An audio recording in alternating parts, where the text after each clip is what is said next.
And one particular thing that he did during that hiatus from the ring due to him being denied a boxing license was the super fight. Rocky Marciano and Muhammad Ali. So, what the story is behind this one is, while he was banned from sanctioned bouts, now there was a $1 million lawsuit against a radio producer, Murray Warona.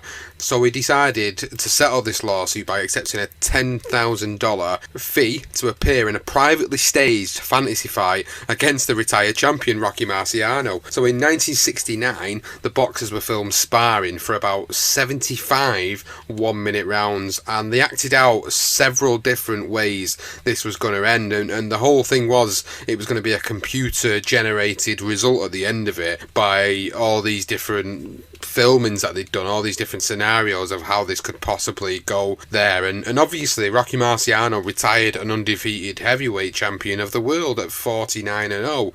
You know, his record was I still believe his record's the original record. I mean, Floyd Mayweather in this day and age is 50-0, but I don't think, it's justified 50-0, and that's reasons we'll talk about somewhere else down the line. But 49-0, undefeated heavyweight champion of the world. Muhammad Ali, heavyweight champion of the world. Yes, he was stripped of everything at this point, but he was still regarded as the best on the planet.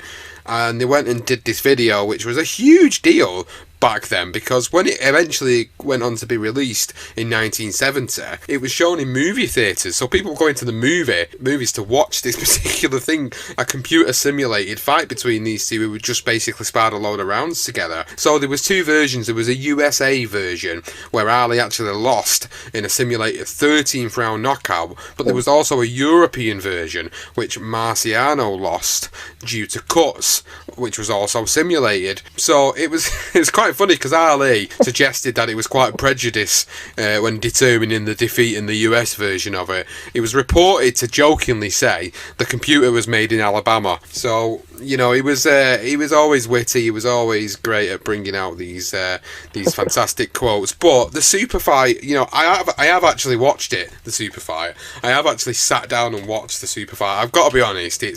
It's not great. I'm not going to lie, because it's made in an era where technology was totally different than what we're all spoilt with today. But just the respect, man, the respect these two guys had doing all these rounds together for this simulated fantasy fight. And obviously, Marciano would then eventually go on to pass away in a plane crash in, I think it was 1969. I'm pretty sure it was the same year actually that they filmed it, because I remember that he wasn't alive when the super fight was actually released. So which was 1970, he died in a plane crash, so he never ended up getting to see it, unfortunately. But obviously people who were fans of Marciano from the generation just past, they all wanted to see it. They all wanted to see old guard against new guard, and it was a big thing. It was a really big thing back then. Yeah, it was, and I watched it, and it is pretty bad. I mean, it depends what your standard is. If you go into it and you watch it, if you don't watch it and you think it's not going to be great, you're actually quite pleasantly surprised. I actually didn't think it was worse as it was. So if anyone wants to watch it, I'd recommend that you could watch it, and it's quite good fun. It's all tongue in cheek at the end of the day. It would have been great to have actually seen Ali, against Rocky, but. It wasn't to be, obviously. It was a bit of different eras, but yeah, it was a bit of fun, wasn't it? It kept him busy, and that, it gave him some money in his pocket, because he weren't getting no money. The only way he was actually getting any money was sparring Jimmy Ellis, and obviously doing this little super fight movie thing. So it kept him busy, and obviously as we moved into sort of the last year, I think it was by about sort of 1969, sort of when they were probably doing the super fight, that sort of public sort of what people felt about the Vietnam War. They felt that actually Ali's probably right here. So it was inevitable that sort of in that last year he was going to return, and obviously at that time it was Joe Frazier. Joe Frazier picked up the title, I believe, for Jimmy Ellis. I think it was 69, or it may have been 70. Might have been 1970 actually, but and Ellis had beaten Quarry to win his version. I think it was a WBA, and the WBC was vacant,